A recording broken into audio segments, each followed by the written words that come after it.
കോഴിക്കോട് വിലങ്ങാട് പുഴയിൽ കുളിക്കാനിറങ്ങിയ 3 പേർ ഒഴുക്കിൽപ്പെട്ടു. വിലങ്ങാട് പുഴയുടെ ഭാഗമായ പുളിക്കാവിലാണ് സംഭവം. ഒരാളെ കാണാതായിട്ടുണ്ട്. അതിഥി തൊഴിലാളിയാണ് അപകടത്തിൽപ്പെട്ടതെന്നാണ് സംശയിക്കുന്നത്. വിവരങ്ങളുമായി ചേതൻ സാജൻ കൂടി ചേരുന്നു. ചേതൻ, എപ്പോഴായിരുന്നു സംഭവം ഉണ്ടാകുന്നത്? ഇപ്പോൾ തിരച്ചിൽ പുരോഗമിക്കുകയാണോ? എന്തൊക്കെയാണ് വിവരങ്ങൾ?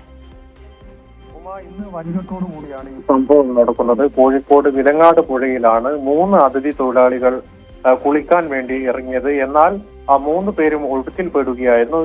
ഇവ ഈ ഒഴുക്കിൽപ്പെട്ടതിനെ തുടർന്ന് ഇവർ ബഹളം വെക്കുകയും ഒച്ച കേട്ടെത്തിയ നാട്ടുകാരാണ് ഈ 3 പേരിലെ 2 പേരെ രക്ഷപ്പെടുത്തിയത്. ഒരാളെ രക്ഷിക്കാനായില്ല.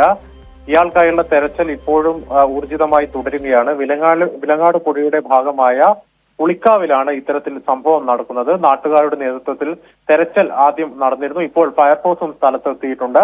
ഇയാൾക്കായുള്ള തെരച്ചിൽ പുരോഗമിച്ചുകൊണ്ടിരിക്കുകയാണ്. ഈ വെളിച്ചക്കുറവ് വലിയ രീതിയിലുള്ള ഭീഷണി ഉയർത്തുന്നു. ഇയാൾ ഈ പുഴയിൽ ഇന്ന് അവിടെ മഴ കൂടിയ അസാധാരണ സാഹചര്യമോ മറ്റോ ഒന്നും ഉണ്ടായിരുന്നില്ല. പെട്ടെന്നായിരുന്നു ഇയാൾ ഒഴുക്കിൽപ്പെട്ടത്. ഇയാളുടെ പേര് മറ്റു വിവരങ്ങളും ഇപ്പോൾ നിലവിൽ ലഭ്യമായിട്ടില്ല.